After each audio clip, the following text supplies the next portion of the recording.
Good morning to the beautiful people of Trinidad and Tobago. It is Wednesday, the 14th of July. My name is Felicia Holder. Welcome to another edition of Cutting Edge. Joining me to my left, your right is, and I'll let her introduce herself. Good morning, Trinidad and Tobago, Lima McLeod. Not in a very sprightly mood this morning. I realize. I'm in Nothing. some physical discomfort this morning. Aw. I know that pain. But yes, we're a few minutes late this morning. It was beyond our control. The program that allows us to come live to you, that allows me to do it from the comfort of my living room and Lima from the comfort of her living room so we can social distance. That program was giving us just a little bit of trouble this morning, but regardless, we are here. And as we always promise our viewers, we will definitely make back up that time with you that Yes. you deserve. So as you join the chat, you know the live, you know what to do. Hit share to your groups. Ooh, you're building up really quickly this morning. I love that. And we are going to skirt some topics this morning. No real breaking news right now, but we do have a couple things that deserve deserve mention uh, on the cutting edge program this morning. And before we get into that, I'll just say good morning to the regulars. Good morning, Stefan, Grandison, Ruby, Betty, Dean, Jenny, Seapold, Denise, Xavier. Good morning to all of you. You know what to do. Hit share while I do the same. So, Lims, what you wanted to discuss this morning before I get into mine? Because I definitely want to talk about the $1 million tax break that our commissioner of police is supposedly investigating with one of our unnamed government officials. I think that is definitely a story that deserves discussion. I also see here in the Guardian news this morning, and this one might hit people a little bit hard. The man who was accused of murdering Anna Montado 15 years ago has Yeah. actually, his appeal has been successful, and the judge overturned his death sentence that was imposed. And I want to talk about that in a little bit because that was one of the cases that made a very Yeah. huge impact on the population of Trinidad and Tobago. And I'm not sure how I feel about this. I need to read more about the details of the case to determine whether the appeal, which seems to have been overturned on some technicalities, whether it is really fitting for what may have been, and I have to say may have been now because now he's back to being the alleged murderer, what may have been the gruesome murder of what was then a 4-year-old child back then. I mean, he burned inside of her vagina. The stories and the details of that story were very gruesome, but we'll get into that in a little bit. Lims, what do you want to start us off with this morning? Well, first of all, I saw that Brother Resistance died, so condolences to his family. He died in Condolences. West Shore. So, and then, when you're reading the headlines, you're seeing little, it's like it kind of depressing because it's from that you read where a 60 something year old man was held for interfering with two underage girls, 111, 17. You see where they found a body in a park in Palm East at the Hanging county. in the park. Yes, I saw the body hanging in the park. And when I started off this program, I said that there was no real breaking news, and I would take that back. It's not that these things aren't breaking news, it's that we have become so accustomed to dealing The with these type of things news. that Yeah. it has literally become, and I refuse to say the word normal, but it has become part of our daily life. When last we discussed a murder on the new on this program? We don't discuss murders on the program for the same reason certain hospitals in the United States and other countries don't accept gunshot victims and victims of what is obviously gang warfare because it is just so common. It Yeah. literally takes up time and resources to treat them in the hospitals and to discuss on these programs when it happens every day. Yeah, and then we're getting more and more gruesome with it now because oh gosh, what's going on? And then from that, you're hearing about this police officer who slipped and fell and died in Double Palm. You're seeing where Terrence doing his fanfare for the 800,000 vaccines from the Chinese, but there was no fanfare for the 80 doses of the Pfizer vaccine.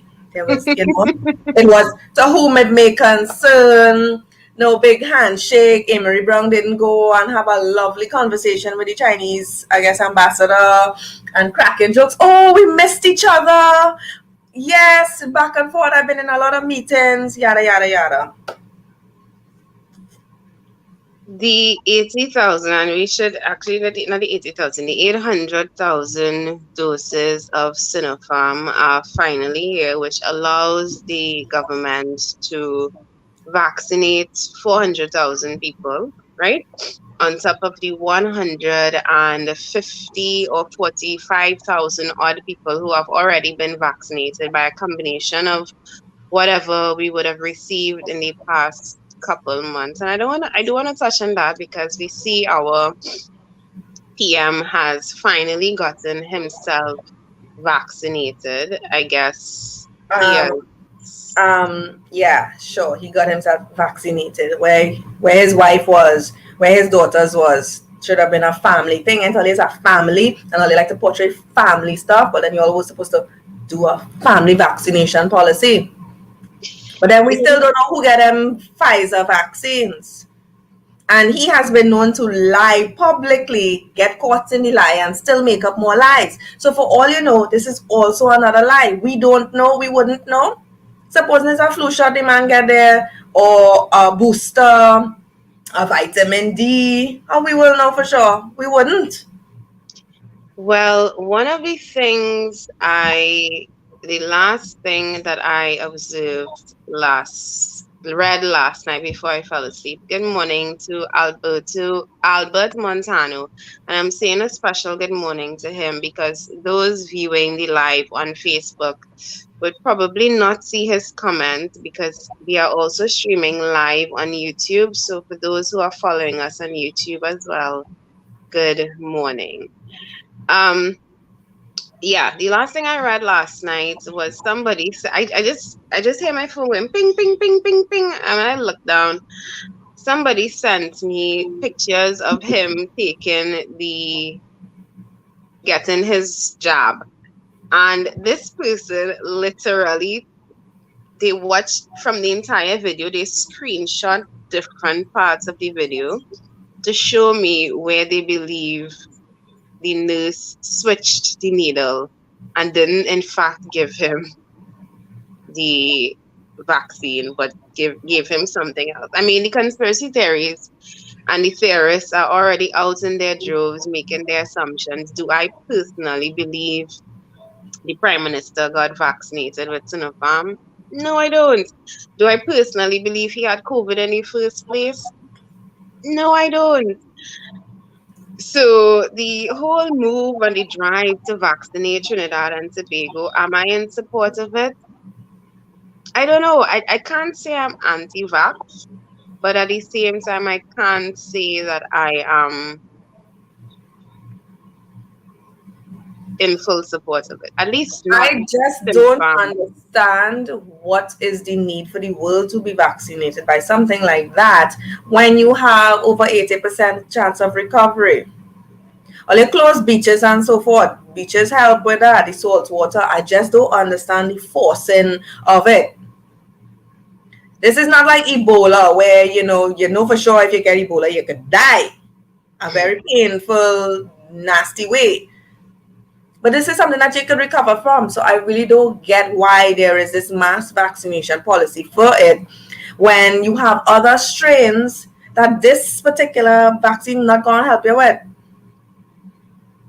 And it doesn't stop you from, spreading it or getting it again. So I don't understand it.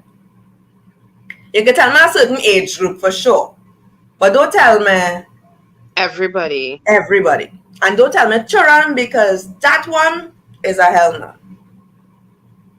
But hasn't it been proven that children under the age of 18 not supposed to shouldn't or should not get vaccinated? And let's not forget the release, well, not so much a release, it was actually a live question and answer session with the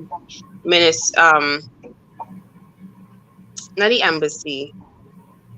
Yes, I believe it was the embassy that came out and said you do not have to have the vaccine to travel to the United States. You just have to have a negative test result. Yes, you just need to have a negative PCR test taken within a few weeks of before travel, kind of thing like that.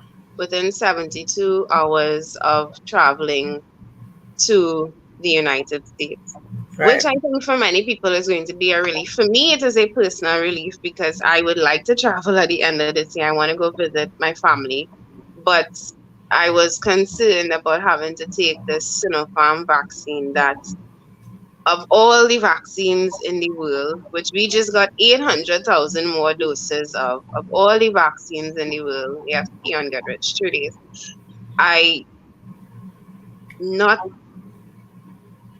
I'm too jumping up to take that one at all. I mean, other than the fact that it has only 50% efficacy, it's Chinese made.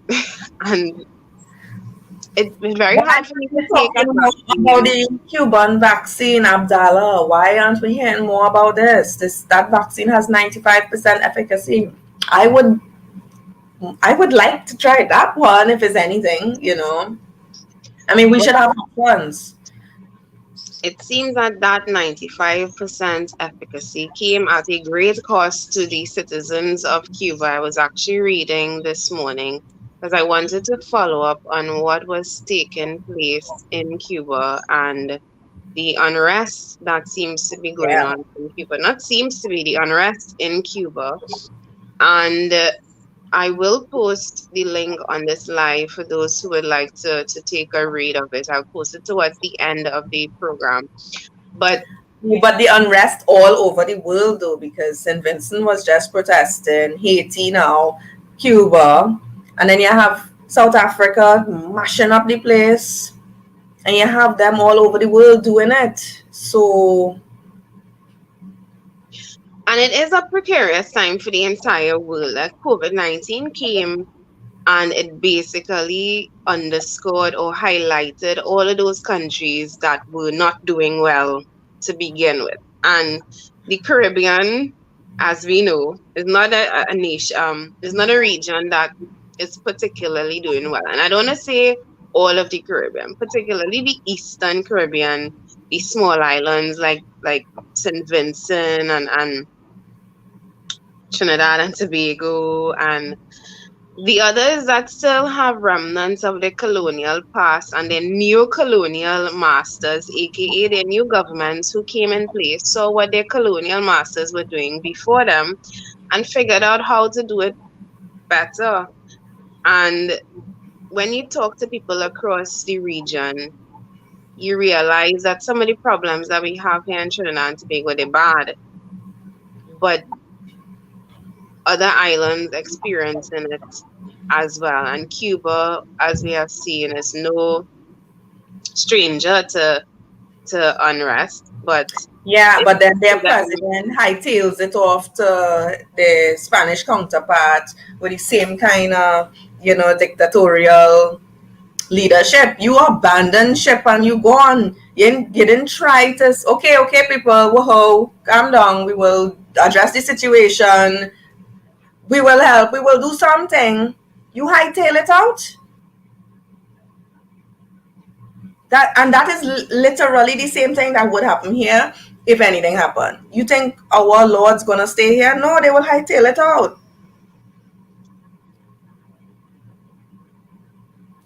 I just wanted to finish this. I was reading on that article, and again, for those who see my eyes off of the screen, I am sharing the live to all of my groups, all the pages. So please, you do the same as soon as you join.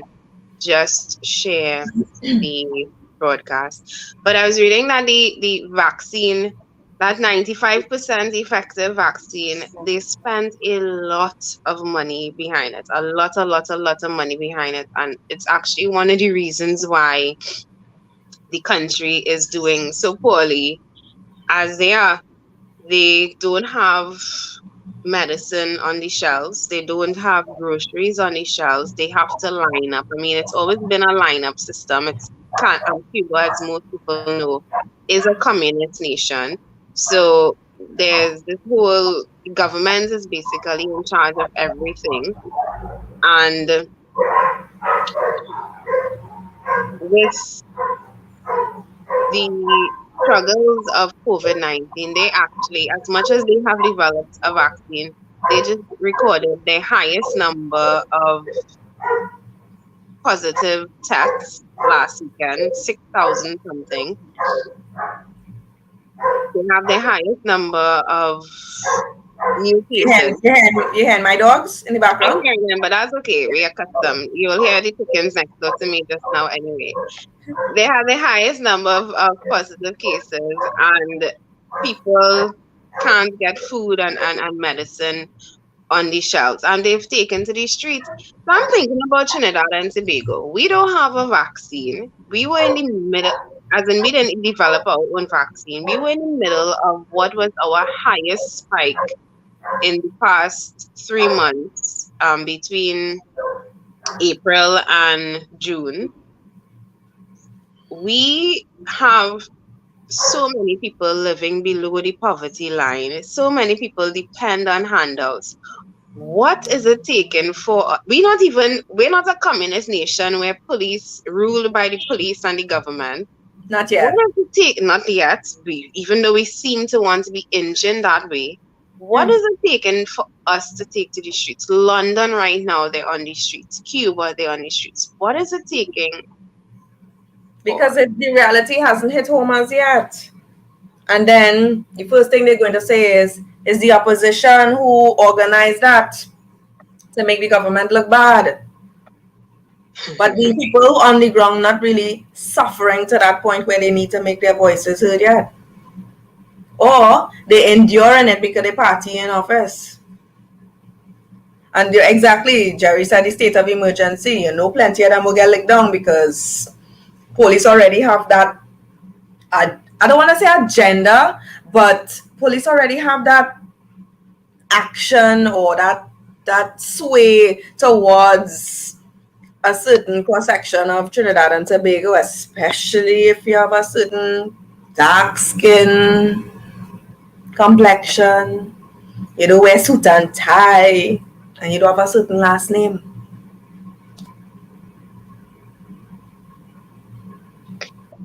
Here in Trinidad and Tobago, our madness continues. Our leaders continue to do what the hell they like. I'm reading in one of our stories. You know what is one of the tell-all breakdowns of our social fabric? The fact that a woman could make 8 children and none of them be on any system. That is proof. That is it, a slap in our face to say that social development is a failure in this country. And let's circle to that story before I jump into Gary and his investigations. We started to talk about that on the program on Monday. We ran out of time, but when it came about on Monday, it had just become news. And I think between Monday and today, Wednesday, the story made its rounds across Trinidad and Tobago, and I think the minister went to visit them and stuff, but I wonder if I saw somebody's status where they said, did she notice if these people were indeed needy or greedy And did she go only because she saw the piper in them? And I have to wonder, because you're out there, you're talking on your high horse about, oh, people greedy, blah, blah, blah. But then this was able to fall through. She has 8 children. None of them have birth certificates. That means they were never registered. That means the hospital, the removal of that legal affairs department from in the hospitals did more damage to Trinidad and Tobago people and the social development as compared to everybody having to go legal affairs to register your baby. I don't know why they removed that department, and it's ridiculous. How could you do that? The easiest thing after you make a child is to go to the office wherever in the same hospital compound, register your child, blah, blah, blah. And then, a week or two after, you just go and collect the birth certificate. Those children have a record, the hospital itself will have a physical record of this woman making 8 children. So she had them in the hospital? Well, I'm assuming so, I'm assuming so. That is if she had them in the hospital. I was about to say, for 8, how long did they remove the legal affairs from the hospitals? Because for 8 children, that has to be over 8 years of pregnancy. I mean, let's assume she made 8 child every year. That has the youngest child has to be at least 8 years old. Alim Sadek said going to the streets now is crazy. Maybe you do not experience 1990. Just to touch on that, we're not saying go to the streets and loot and protest. Go to the streets peacefully. Stand up outside Parliament peacefully. I will never, ever, ever, ever be an advocate for violence. Ever. No, that would be very easy to sway to violence, especially when you have some ignorant police that come outside and talking to people. Go home! Go from here! Move from in front of the Red House. That type of behavior would spark a reaction. Who the hell you talking to? So is my money make all you had a 500 million to fix that Red House, and you telling me move from in front of my building? That is what has sparked reactions. And when police want to come out to hit and kick and shove people, you will get a reaction. And our police isn't the most diplomatic. They are the most courteous people. I've heard some of them speak already, move your ass, move. You ain't hear what the F I say? And it's like, officer, who the F you feel you talking to, so? So then what happens? We can't go to the streets because we're afraid that the police would basically they would and push for the protests and the violent resistance that we don't want.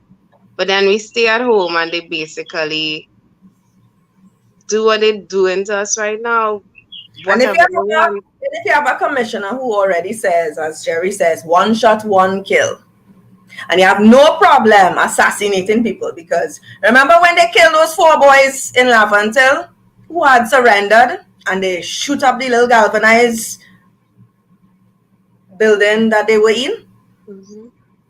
That was police execution. Because if they had given up, there's no negotiating skills in TTPS. Obviously, they're going to come out guns blazing. And look who's head of sort. Look what is the head of sort. So then does that make Trinidad one of those countries where we damned if we do, we damned if we don't? Because it feels like that.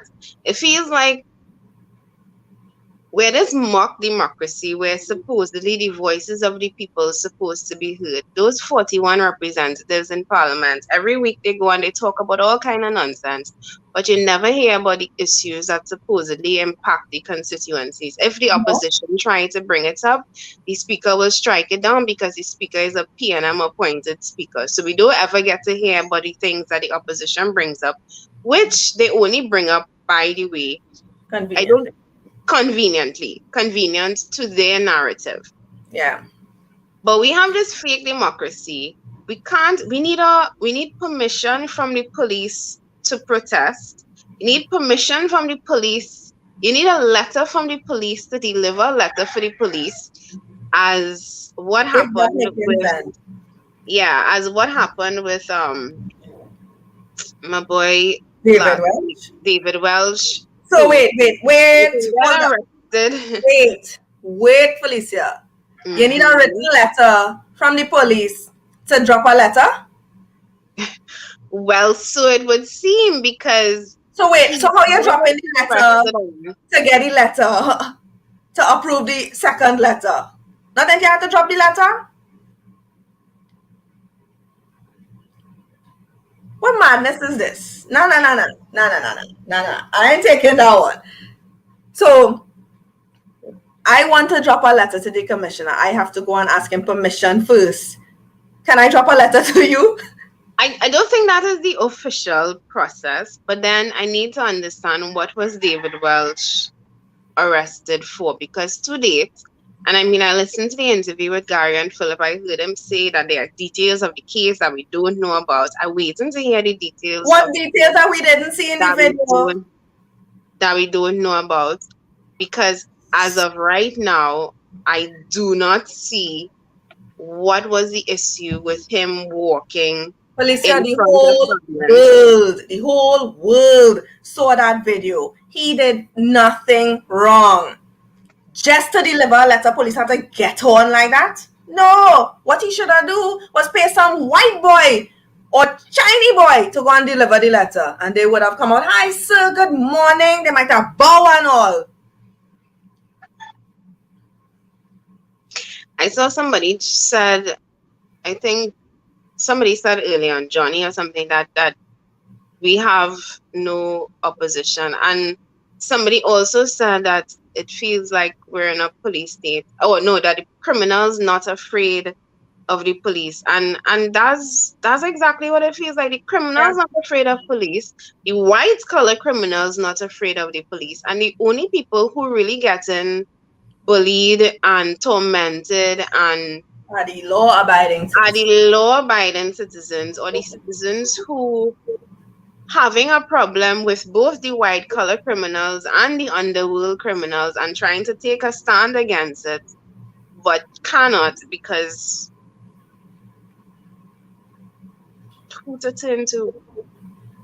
Who do you turn to?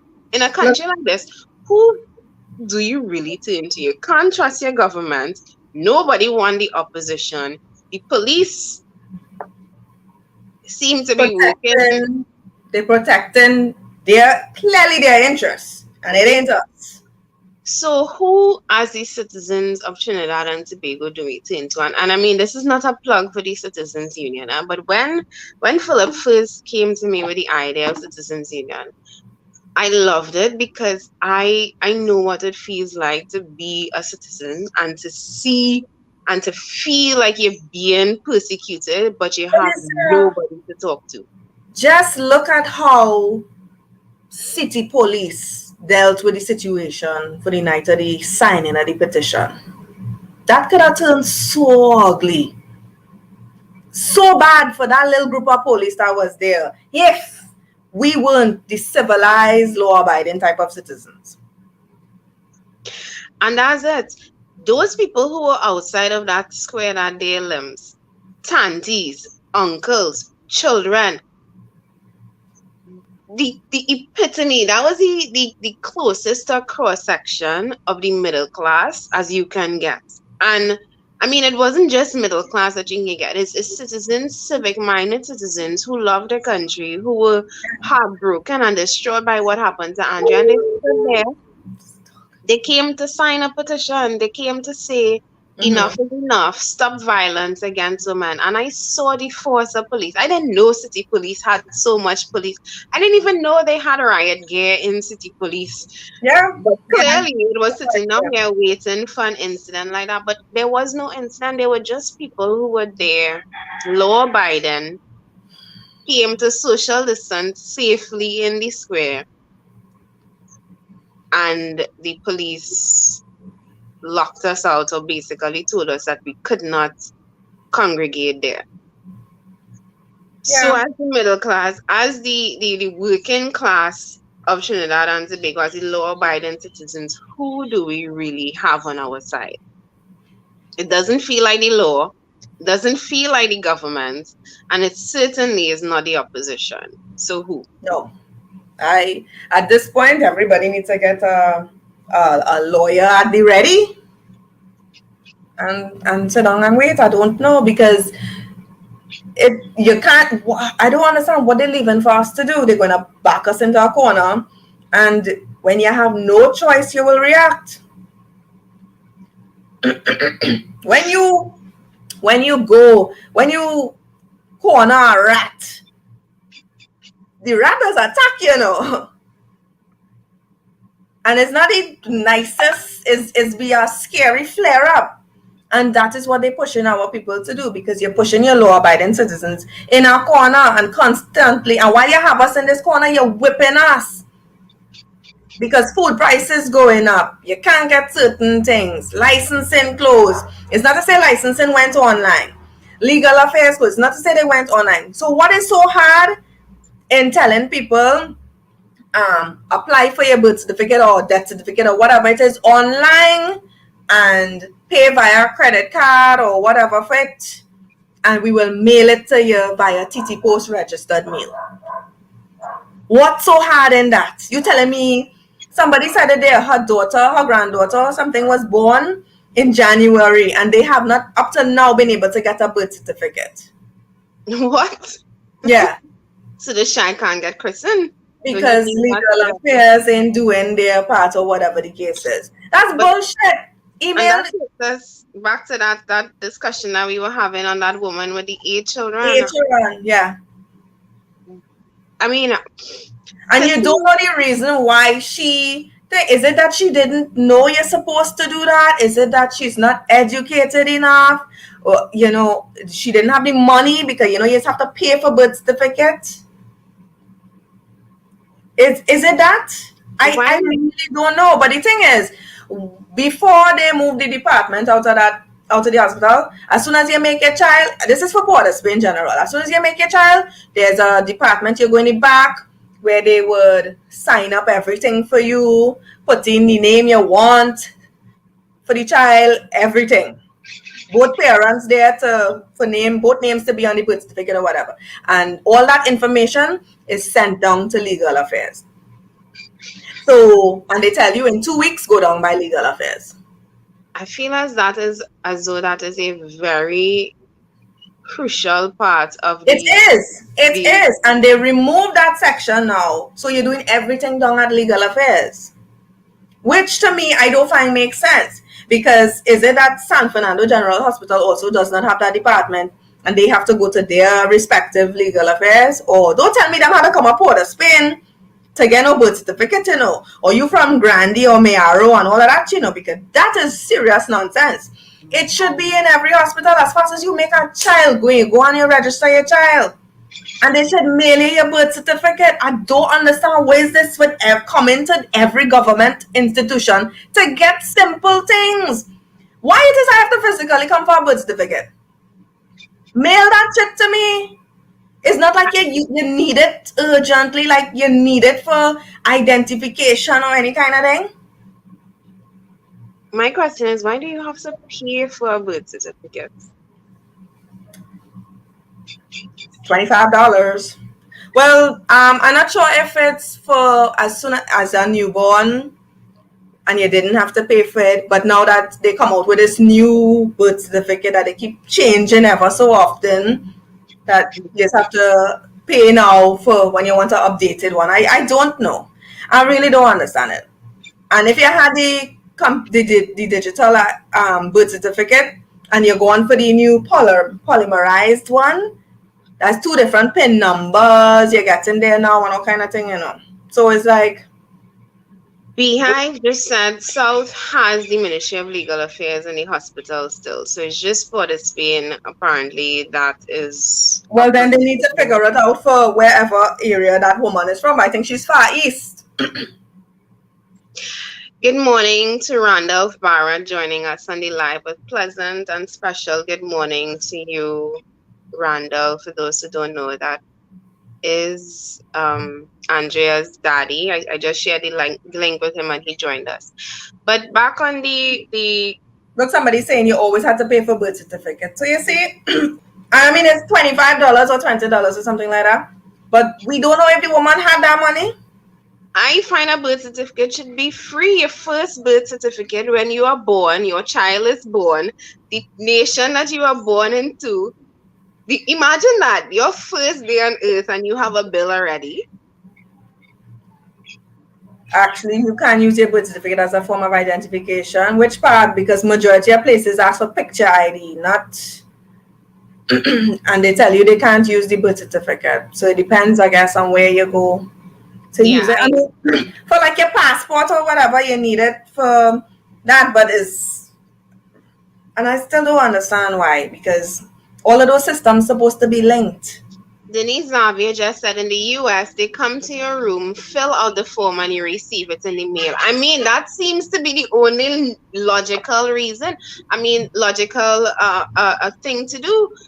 Yeah, well, they can't do that in Trinidad when it's 10 of us on one ward. And they're trying to churn out you quickly, time to go. Because when you go in the labor ward, it's like 10 hours in a row. When you finish, as fast as you make your child, you in the ward ready to leave.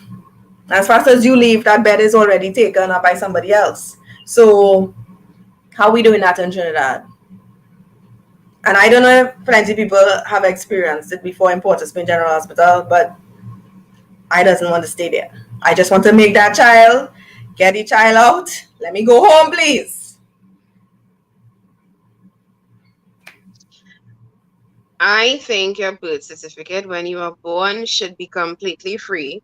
I agree and cannot believe that they would remove the Ministry of Legal Affairs, which, I mean, obviously, if you remove the child from the hospital and take the child home, the margin of error or the fact that some people may never even bother to go and get a birth certificate. But she's one that we have found out about. How many more are there? How many more are there?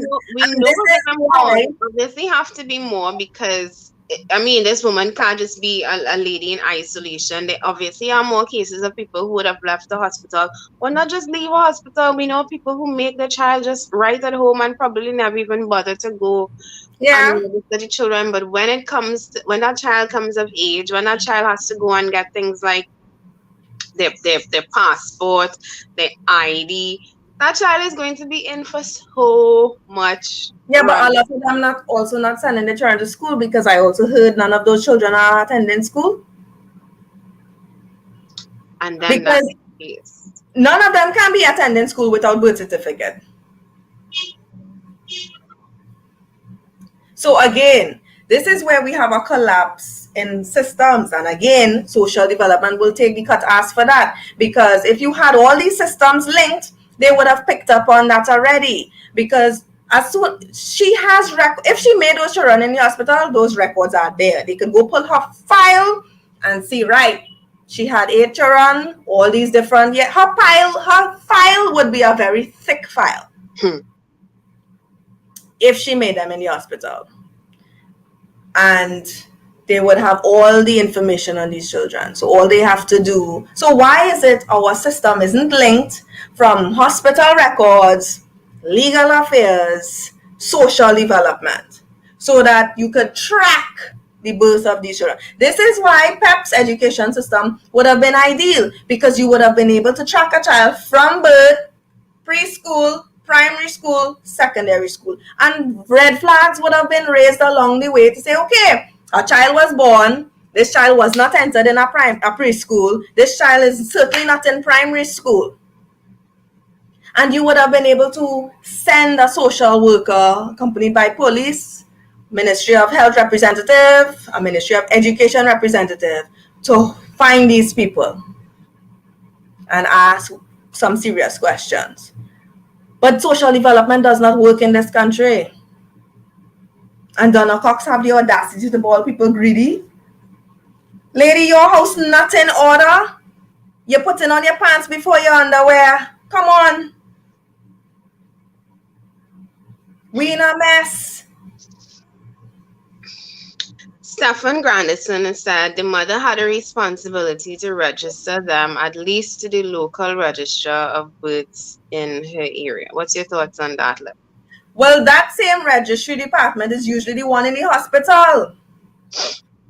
And that's the point that we're making in this discussion. We had a system that worked.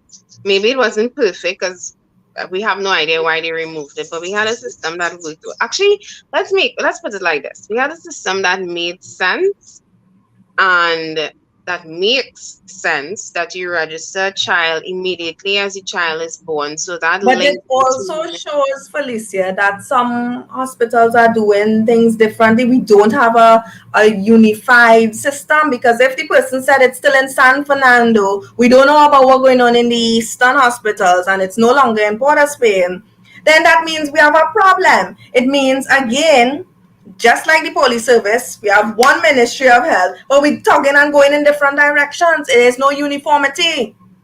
We all don't know the same things. We all not doing the same things. And why is that? Port of Spain General does have Lamaze classes on Wednesdays for women who pregnant and almost ready to deliver. Fathers could go, so fathers could go inside the ward with the mothers, etc. Right? I heard San Fernando doesn't do that. Why we don't have the same thing in San Fernando? Those classes are very handy. Again, we're seeing positive changes in some areas that are not being done in the other areas, and that is foolishness. Why would you remove a essential service like registering your birth in the hospital, and you're forcing people to go down legal affairs? We don't know if the Eastern hospitals have it. Actually, I will do some research into that because I would like to know that. I 8 children without a birth certificate, I think is absolute madness. And yes, some of that onus is on the mother, but some of that onus is also on the field hospital system and the field system that allowed 8 children to go. Yeah. And then people bawling, she ain't know about condom and she ain't know about contraceptive. Again, you don't know the woman position. Mind your business. That's my flat out answer. Mind your damn business. Don't tell me how much children to me. The fact that I can't mind them is not just my fault, because I would love to understand the situation of this woman. I didn't hear anything about her father. I did not read the full story. I would be lying to tell you if I did, but I did read some of the details around it. You see, look, Nessa saying Moncton does not allow fathers, but Moncton has the section to register births.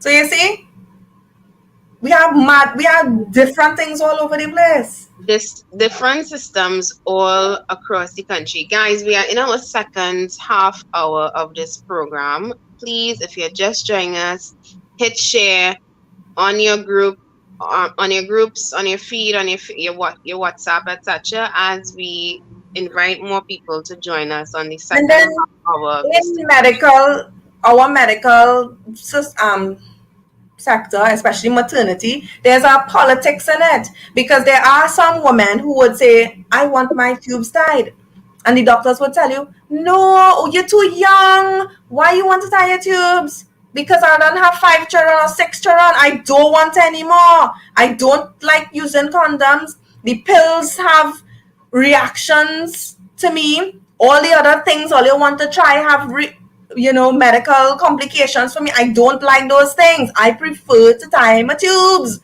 You're too young. What if you want the next child?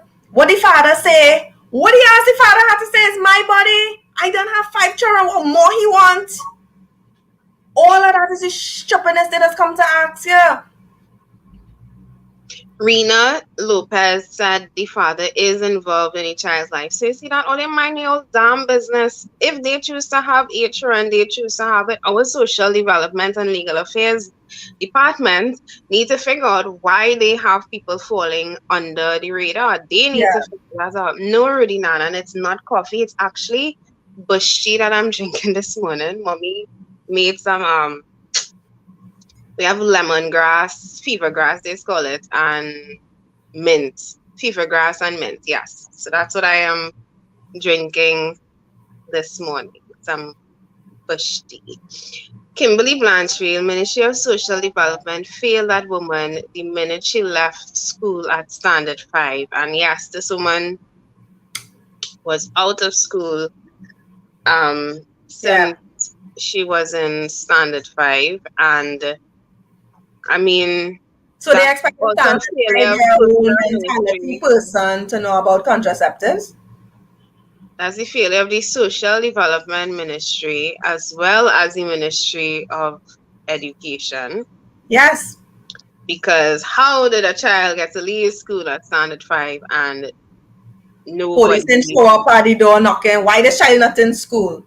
Listen, police is want to knock to show their force at the wrong times. That is the time you're supposed to be knocking down people's door. Yeah. If there's a time I would encourage police to go and rough up people, it's for delinquent parents and unconcerned family members who would have children home, knowing that the child not in school, knowing that the child home cooking and cleaning and doing whatever they need done, rather than earning, Yeah. getting an education. I had a discussion with the young boy on my street, and after his unfortunate night in jail for mistaken identity for the shooting that happened last week, Monday. Oh, And I sure. spoke to him. He said he's 15 years old. And I said, how was your night in jail? He said it wasn't nice. I said, let me tell you something. You mightn't think it's my place to tell you this, but I've watched you growing up. Since you're moving to Belmont at 10 years old, I watched you grow up, and I see the life and the road that you're heading down. And I want to tell you, at 15 years old, I was young too. I know what it is to lime and have fun. I know what it is to have friends who's lime. Some of my on the block, I know it. I said, but one thing you don't want to miss out on is an education. I said, they see school, and I know it's a little difficult right now with online school and all of that, but I said, you see school, if it's one thing you need to get, make Yeah. sure you get your passes, please. I said, because you are nothing. Without You it. are nothing in this country without it. You need how many passes to work KFC? 5? 3. And you can still get the breast and tie wrong. You need at least 3 passes to work KFC and other fast food restaurants. Otherwise, your life is literally hustling Yeah. and trying to make ends meet. And I'm not saying that people who have not gotten formal education haven't gone on to make something of themselves. But particularly in this country where opportunities are so hard to come by, where you are disregarded or disadvantaged if you're not educated, people will take advantage of you. Please, and I told him, I said, please just make sure you get your education. And I mean, I don't know how much of my words going to resonate with him. I said it from a place of love and care. I said it from a place of literally watching a child standing at a fork in the road and seeing him about to take a step in the wrong direction, and I'm trying to stop that. But at the end of the day, there's It's only up so to much him. I can do. It's up to him. It's up to his mother. Hopefully, that experience with the police, just seeing him as being a black male youth, and just on the block, is a wake up call for him. Because I am sure that happens to a lot of them mistakenly. When I got robbed on Duke Street, and the person had my phone, and I showed the police, the person who had my phone or whatever, the first thing they said was, he looked good for bait. And I was like, okay. But they didn't get back my phone. My last name is not Imbert. So more people commenting on that topic that we touched on this morning. It seems to have resonated with people. yeah. Hazel Marie Redmond said, I was told they can't tie my tubes. I had complications in my pregnancy, didn't want any more children. My husband agreed with me, and yet they still did not want to tie my tubes. Mind you, I was scheduled for a C-section, and they didn't want to do the procedure. And that was the perfect time to tie her tubes then. Because what they told me, when you're doing a C-section, they ask you to sign a form so that if they are in there and they see anything that is weird or strange, they could take it out one time, whatever. So you're supposed to sign all those different forms and things. So C-section was the perfect time to do that surgery, because after you do a C-section, they don't like to open you up immediately after or within a certain time frame, because they don't know how the inside of you has healed. So that was the perfect time. Again, what was the problem? What was the reason for not tying it? She said she wants it. The husband is okay. It's not your right as a doctor to tell me my age, you don't feel is the right time. What if I want another child, blah, blah, blah. I will get a next dog and name it child. Don't study what you think I might want. Tie my damn tubes.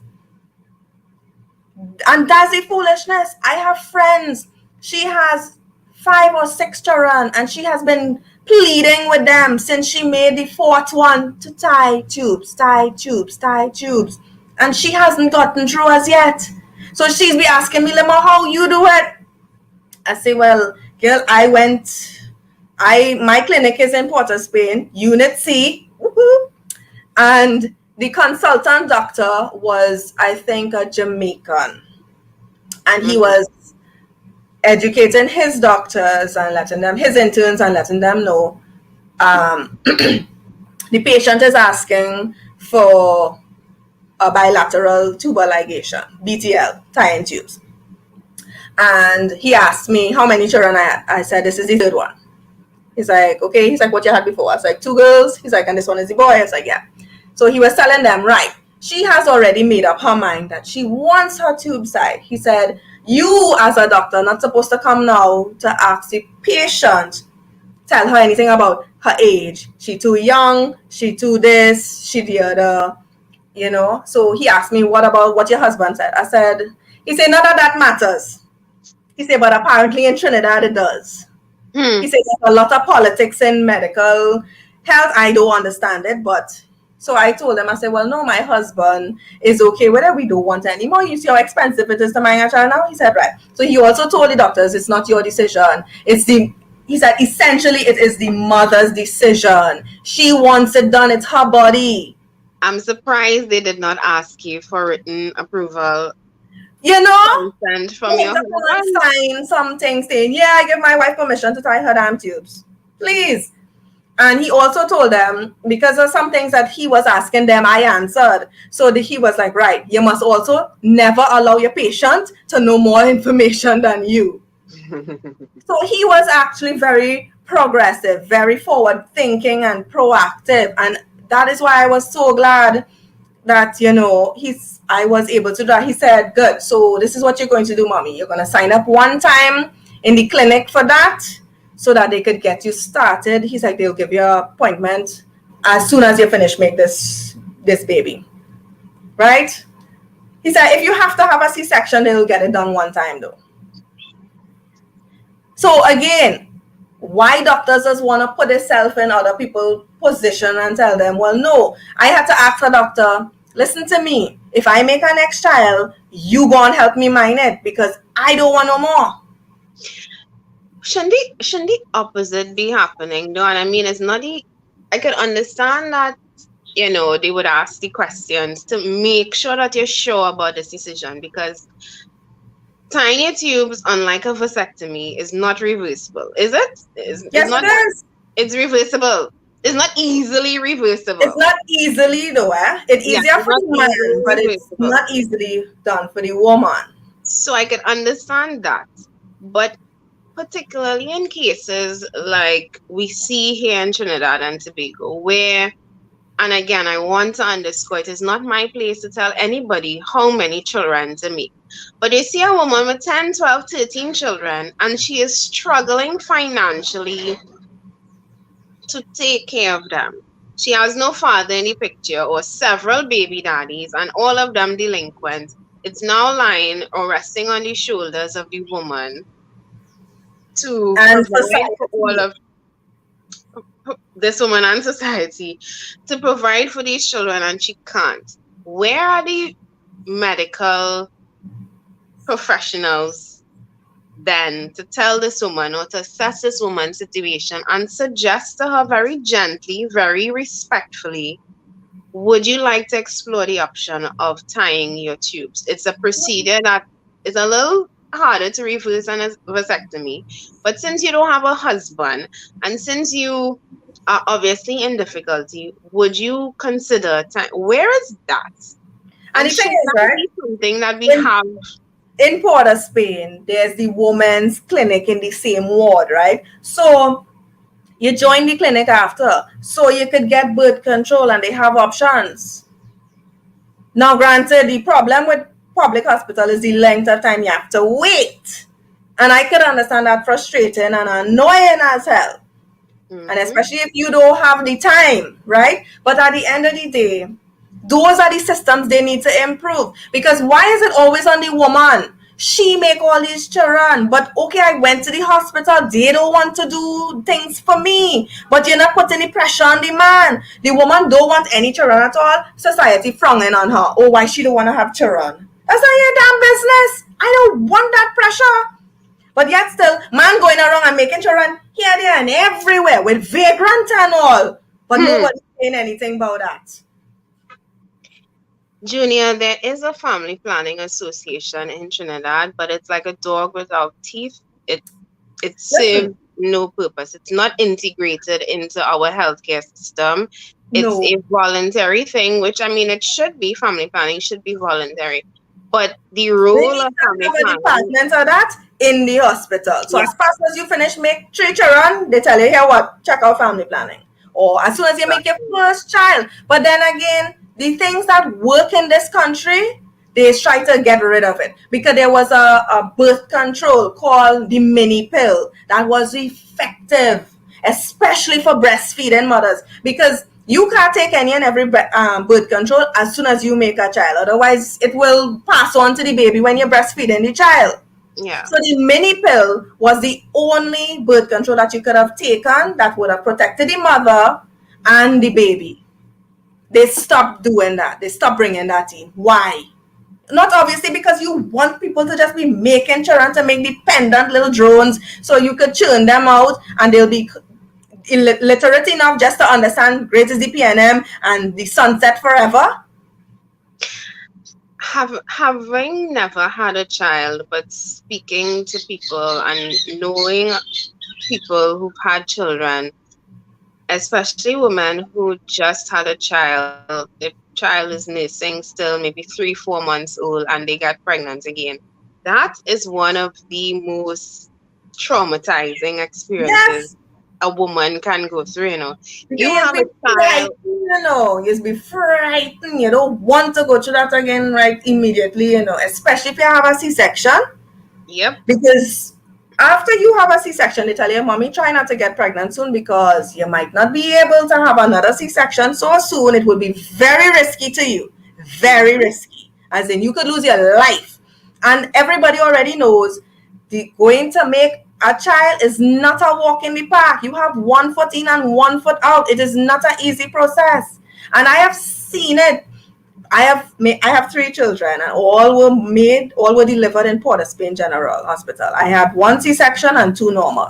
And I have seen it with my own eyes. I have heard it with my own ears. The things we women go through. I saw a girl. I saw her a while ago in Port of Spain and she told me she's going good, the baby good and everything. But she had serious complications. While on the labor table, she's fine. Her pressure is normal thing. Then out of the blue, her pressure started to skyrocket and the baby's heart rate went up and the doctor and her contractions weren't coming as fast, and that is what causes her pressure to go up. And the nurse came and they told her, mommy, here what? You don't have time no more, you push that child out without that contraction, otherwise both of you wouldn't make it out of here today. She said, Wow. don't worry, we will fix you up after. And And for she those had who to wondering push about that child out. And for those who wondering, particularly the men, what she means by fix you up after, down there gets a little ripped and cut and torn. And listen, I know women, what do they call it? The ring, one of my friends was telling me about the ring of fire, and I was like, "What is the ring of fire?" She said that is the moment where the baby's head is crowning, and that burning that you get while the head is exiting.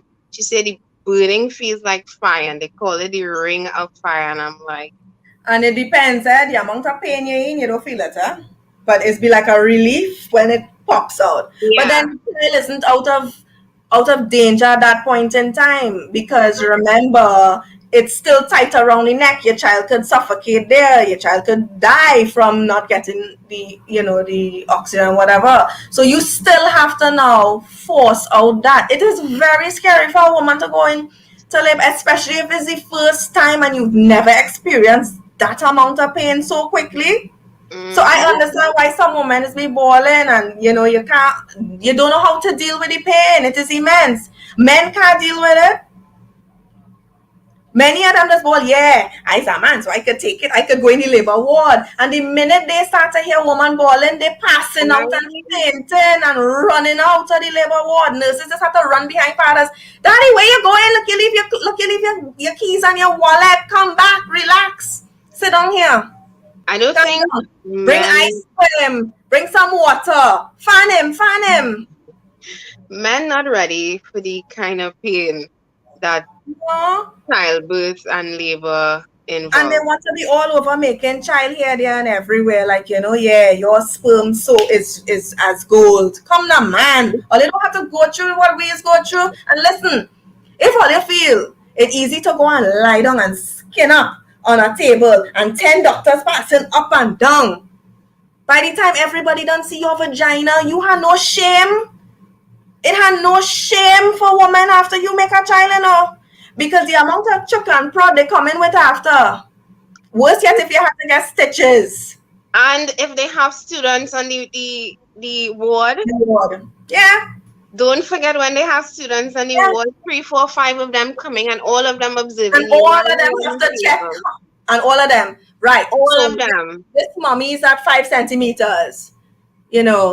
Check the 5 centimeters. So you have and they will come, mommy, we have the students. Do you mind if we think? It's like, no, learn. Don't watch my face, please. And they check. It have no shame. When I was in the clinic, they come in to check everything, and all of them have to check your belly. And then, the doctors told me, wow, mommy, you are a really good test subject. All your veins easy to find. They check in your belly. They check in not, you're getting poked and stick. Yeah. Don't tell your baby does be test dummy, because if you have complications within the delivery process and the baby stay too long in the passage, they just want to do checks and tests on the baby to make sure the baby is fine. So they'll be chucking up your child to get the blood take out, and then you'll see the consultant come, no, next time when you're doing it, you press here, you do this, that, the other. So the baby wouldn't feel as much pain, and the mommy wouldn't be watching you like she want to kill you. Donna Jackson on the YouTube feed asked, would they not ask you consent first? Yes, they would usually. Yeah, they would. They have to ask you consent first, but it's not consent, it's just verbal.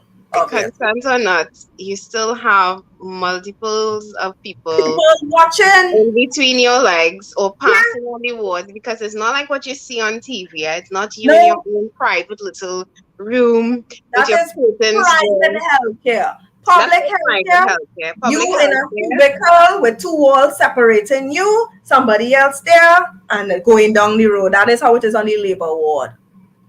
Right? And you and 2 midwives are usually assigned to you. During COVID now, it has completely changed. Right?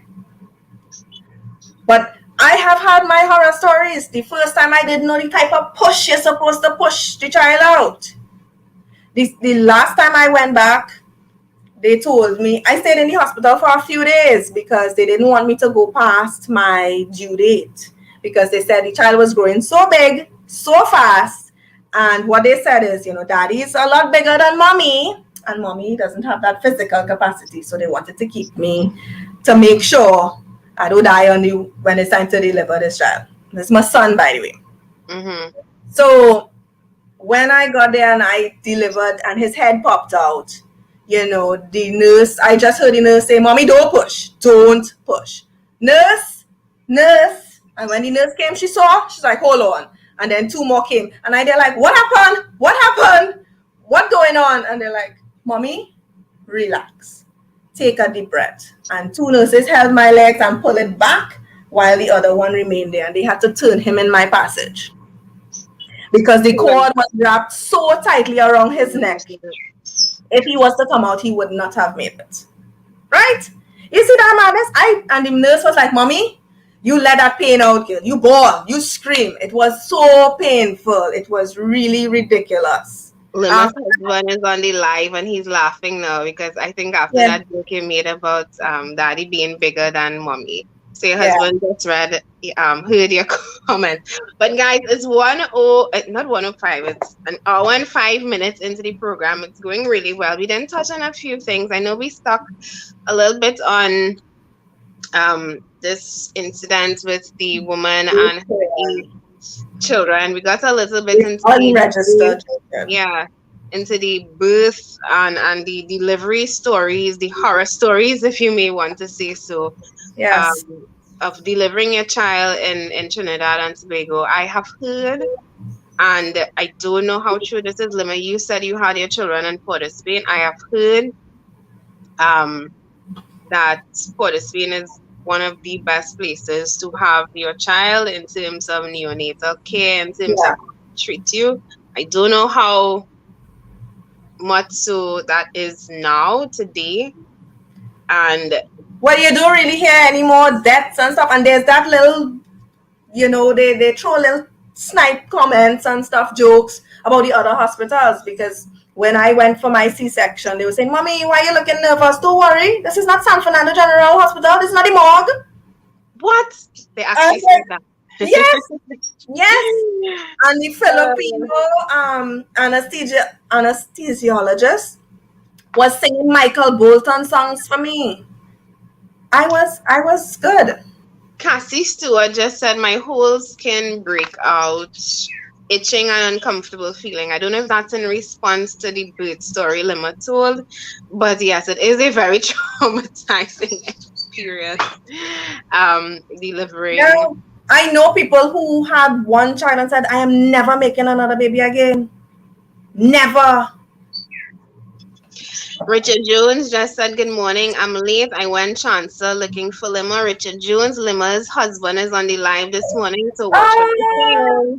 Richard, I never said I get up early in the morning to go walk up Chancellor.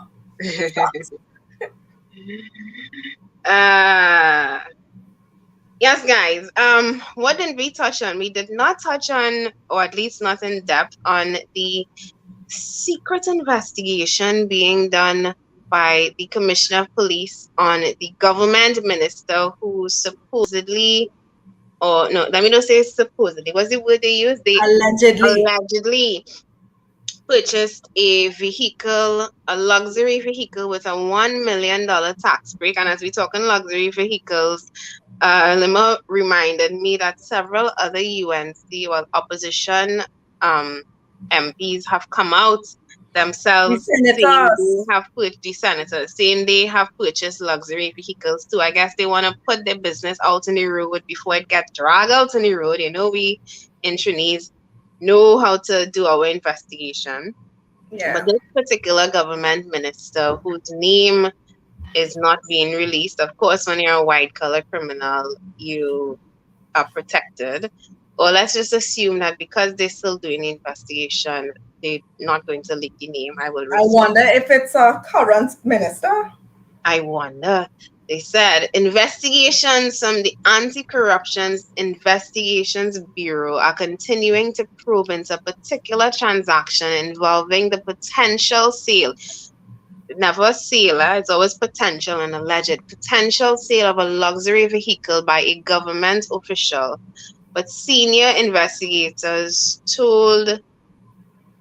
forget that part. 2 days ago, Commissioner Gary Griffith confirmed to another newspaper that a government official was under investigation for facilitating a tax exemption for $1 million for a member of the public to buy a luxury vehicle? I wonder how many investigations that department does do, that anti-corruption department. One, two, how the police find out about this? Is it obviously there's a member of the opposition? There's a member of UNC that they investigating. This can be a current government minister, because we know they don't do that with current government, the ministers of the government of the day. So it had to be opposition, right? Sources say that the official in question also has questionable business transactions that are also on the radar. Which could also be somebody in government, because we know it have questionable situations like that going on. But then it comes back down to the equality in the police service investigating, skills, or how independent TTPS really is. Because that could be either way, that could be any one of them. I agree with Doll Shariza. Y'all on some of these names. Doll Shariza. Sorry if that's your real name. Nothing might come out. Sorry. She said nothing might not even come out of that. Which, I mean, that's how we know that you investigate. You hear all of this hullabaloo and then... Yeah, because what is going on with the situation with Camille Robinson Regis and the bag of money? Granted, if I go with a bag of 100,000 or how much ever, they'll call police for me and investigate and blah, blah, blah. But yet still, she was able to get through, right? What is with Marlene? Marlene, I'm not going to say that, yeah. What is going on with Marlene and the community center and all the other charges that she would have had? What became of Anil Roberts on Live Sports? Was that just supposed to be a thing on our history books and nothing ever came? What became of that? Anything? I think they investigated, but I don't know if any actual, criminal charges were laid or being made, or if they're still investigating. I don't know. And something is wrong with that, because where is the money?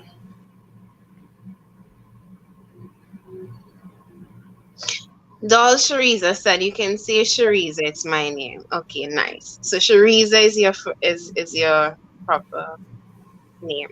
But things ridiculous in this country though, Felicia, because we're saying that we have an independent police service, but yet still, what's going on with these cases that we just got? What is going on with Stuart ex-stepdaughter case?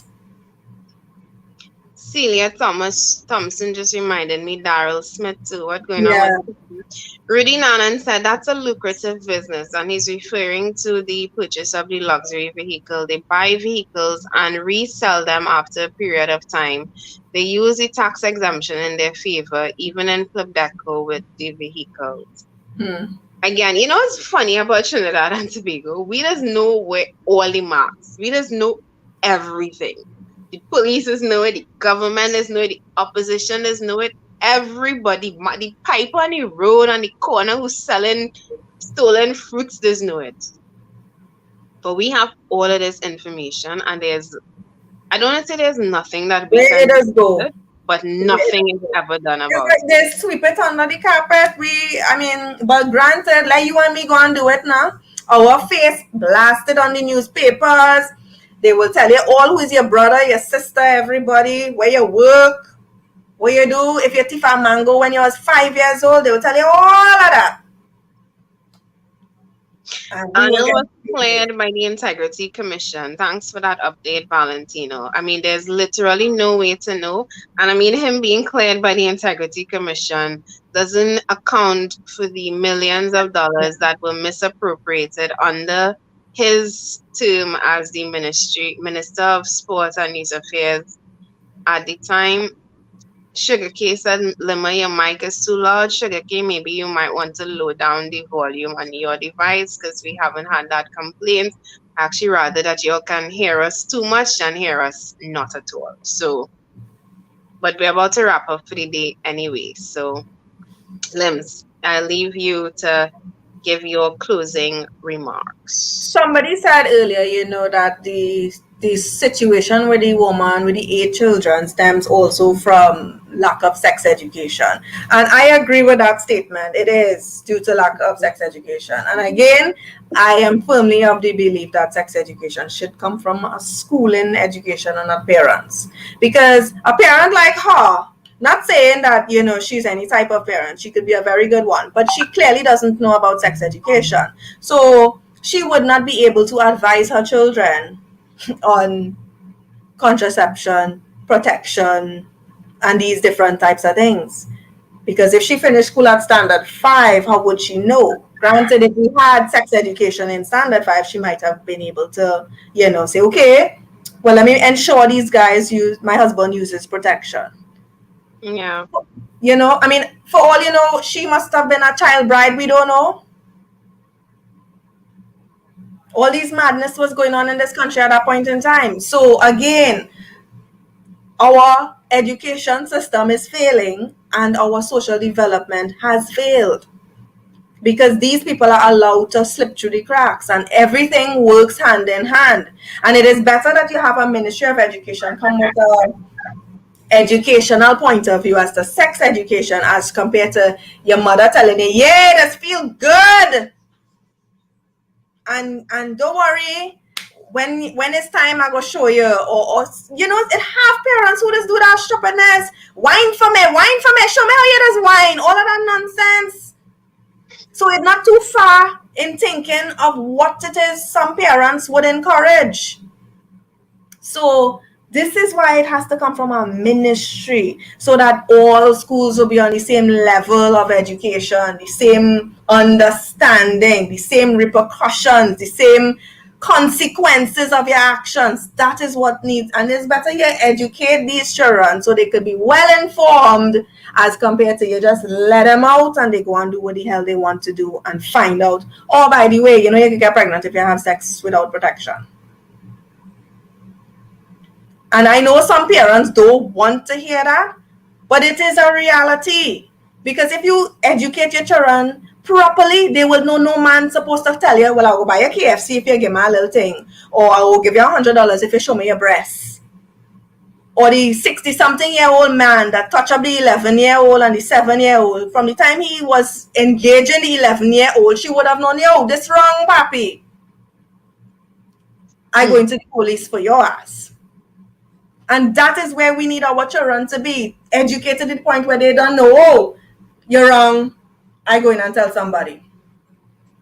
And that's where we need our children to be. And we need to be more proactive. Rudy, Nana, this is the second time you're saying bye. You're not leaving. You're not leaving until we actually switch this video off. But to give you your wish, oh my god, it's 8:30 and I have to go.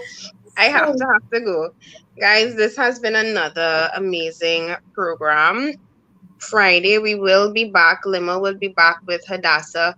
Ajuna Sidial, I saw your comment on the live about your membership card. If you are still here, yes, I am going to look into that today for you. I took down your information while we were talking. Sorry, reading a comment from Cassie Stewart. I don't want to sound harsh, but the TNT government system might end up like Haiti, citizens stressed out and fed up. I personally know we have some steps to go before Haiti, and God forbid we jump those steps and end up where they are. We have options in front of us. We just need to wake up and realize that the options are in front of us and stop waiting for others to do it for us. We have so many people. Why y'all didn't do that? Why y'all didn't do that? Why didn't you do that? Why didn't you go and protest? Why didn't you write a letter to the president? Why didn't you stand up outside Parliament? Why didn't you sign the petition? Stop studying what everybody doing and what you doing. Yeah. All right, guys, I have to make my exit. Please join us on Friday again, Monday, Wednesdays, and Fridays at 7-ish a.m. But at 7 a.m., we have this program, Cutting Edge. We come to you, we bring news, current events, and a discussion on all that is taking place in Trinidad and Tobago. Thank you for staying with us today. Have a great day. That was me and the dogs competing there. Limbs, you can close off. Okay. So guys, remember we're still in COVID pandemic. So stay safe, sanitize, wash your hands, social distance. And remember, try to be each other's keeper. So check out your neighbor if you see them just they're looking, depressed. Check on your friends, your neighbor. Right?